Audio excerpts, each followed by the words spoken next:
Level 1. The Candidate. You're 22. You're standing at the edge of the Brecon Beacons in Wales. It's 4 a.m. The air is a wet blanket of gray mist. You've been in the parachute regiment for 3 years, but here, you're nothing. You're wearing a standard-issue uniform with all badges removed. You're just a number on a white bib. Your Bergen weighs 60 pounds, not including your rifle. You haven't slept more than 4 hours in the last 3 days. You start the fan dance. It's a 24-kilometer march over Peñafan. The incline is brutal. Your quadriceps feel like they're being shredded by hot wire. The wind screams at 40 miles per hour. You don't look at the horizon. You look at the mud. You look at the heels of the man in front of you. He collapses. You don't stop. You don't help him. If you do, you both fail. You earn 22,000 pounds a year. It is basic army pay for a private. You're paying for the privilege of being broken. You reach the summit and see the DS, the directed staff. They don't smile. They don't congratulate you. They just check their watches and point towards the next valley. By the end of the first week, 80 men have voluntarily withdrawn. You stay. You learn the taste of iron in your throat. You learn that your body is a liar when it tells you it's finished.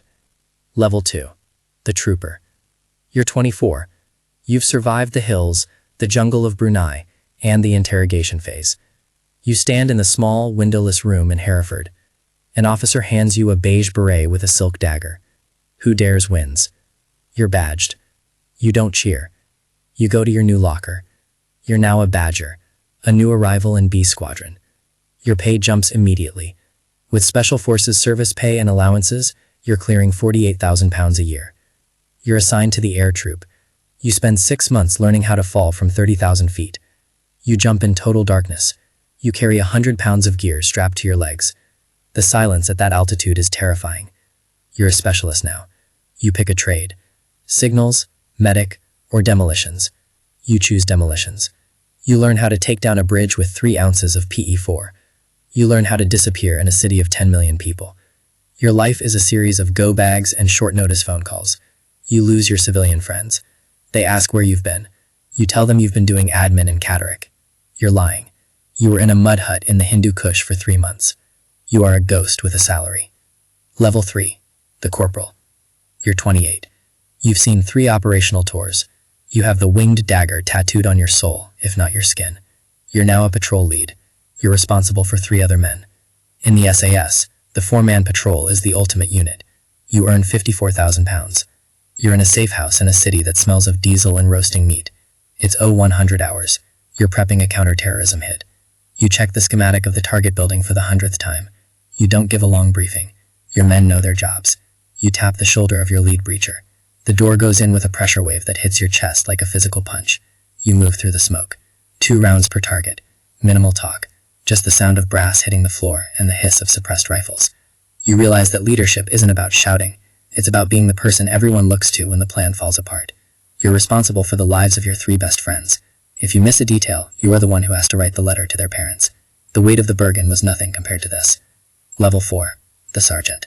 You're 32. You've been in the regiment for 8 years. You're a full screw. You're the backbone of the squadron. You earn 62,000 pounds. You spend more time in briefing rooms with maps and laptops than in the mud. You're the link between the high-ranking officers and the operators. You're the one who manages the zoo, the collection of highly aggressive, highly trained egos that make up your troop. You're planning a long-range desert patrol in North Africa. You calculate fuel consumption down to the last litre. You know that if the vehicles break down 300 miles from the border, there is no rescue. You're the mentor now. You see a young trooper making the same mistakes you made 6 years ago. You pull him aside. You don't scream. You just tell him, do it again. Faster.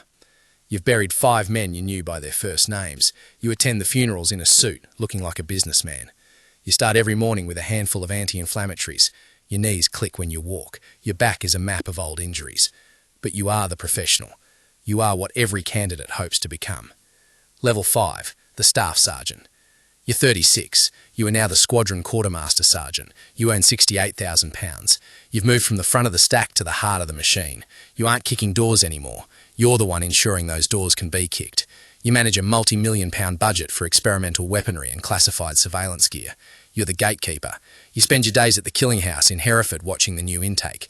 You can tell within 10 seconds who has the regiment mindset and who is just a tourist. You're a bureaucrat of violence. You spend your nights in the mess drinking quiet beers with men who have done things the world will never know about. There is a deep unspoken bond here, but there is also a growing isolation. You're too senior to be one of the lads, but you're not an officer. You live in the grey space. You think about retirement, but you realise you don't know how to be a civilian. You don't know how to talk to people who care about mortgages and sports. Level 6, the Warrant Officer Class 2. You're 40. You are the Squadron Sergeant Major, the SSM. You own £76,000. You are the most feared man in the building. When you walk into a room, the air pressure seems to change. Even the Major stops talking. You are the guardian of standards. If a trooper's discipline slips in the field, you deal with it. If an officer makes a tactical error that puts men at risk, you pull him into a private room and set him straight. You're in a forward operating base in a high threat zone. Mortars are walking their way toward the perimeter. You're walking upright between the bunkers. You aren't being a hero, you're being a sergeant major.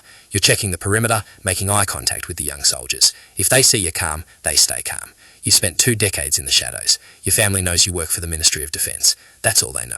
You've missed birthdays, anniversaries and first steps. You've traded your youth for a set of skills that the world finds terrifying. Level 7, the Warrant Officer Class 1. You're 44. You are the Regimental Sergeant Major, the RSM. There is only one of you in the 22nd SAS. You are the apex of the NCO line.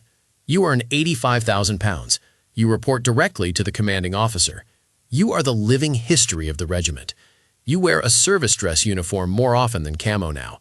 You spend your days in London, in the halls of the Ministry of Defence, advising generals who have never seen a shot fired in anger.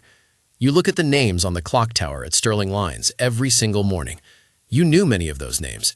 You remember the way they laughed. You remember the way they died. Your job is to ensure the regiment survives the politicians. You fight for funding. You fight for the right to remain the regiment. You are a legend in a world that doesn't acknowledge your existence. You've reached the top of the mountain.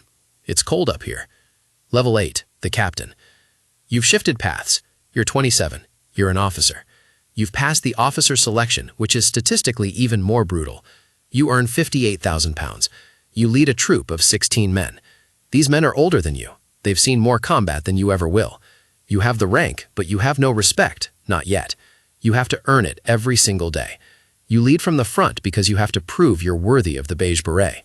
You're in a high-altitude briefing in a secure facility. You're the one signing the operational orders.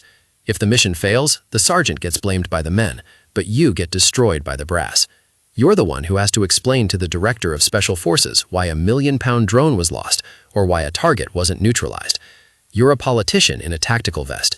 You're responsible for the why, while the men handle the how. Level 9, the major. You're 35. You are the squadron commander. You command 60 to 70 elite operators. You earn 92,000 pounds. You are the architect. You aren't in the breach anymore. You're in the operations room with a headset on, watching the thermal feeds from a Predator drone. You see the heat signatures of your men move through a compound. You see one heat signature stop. You see it go cold. Your heart rate doesn't change. It can't. You have to keep commanding. You coordinate with MI6, the SBS, and foreign governments. You manage black projects that the Prime Minister won't even put on paper. You live in a world of NDAs and encrypted satellite phones. You haven't told your wife where you've been for the last 6 months. You are the strategic blade. The stress is a silent weight that never leaves your shoulders. Level 10, the lieutenant colonel. You're 42. You are the commanding officer of the 22nd SAS. You earn 112,000 pounds. You sit at the top of the pyramid. You are responsible for every soul in the regiment. You handle the politics of the Special Forces director. You decide which conflicts the regiment enters and which it stays out of. You are the one who signs the letters to the families of the fallen. You spend your life in windowless rooms in Whitehall, debating the ethics of deniable operations. You are a public figure in private circles. You're lonely. No one speaks to you without a filter. You've spent 20 years in the shadows. You look in the mirror and see a man who has become a weapon of the state. You've reached the highest rank, but the cost was your entire life. A bus stops outside the gates of Stirling Lines. A young man steps off. He's 19. He has a rucksack and a look of terrified determination. He looks at the clock tower and takes a breath. The cycle begins again.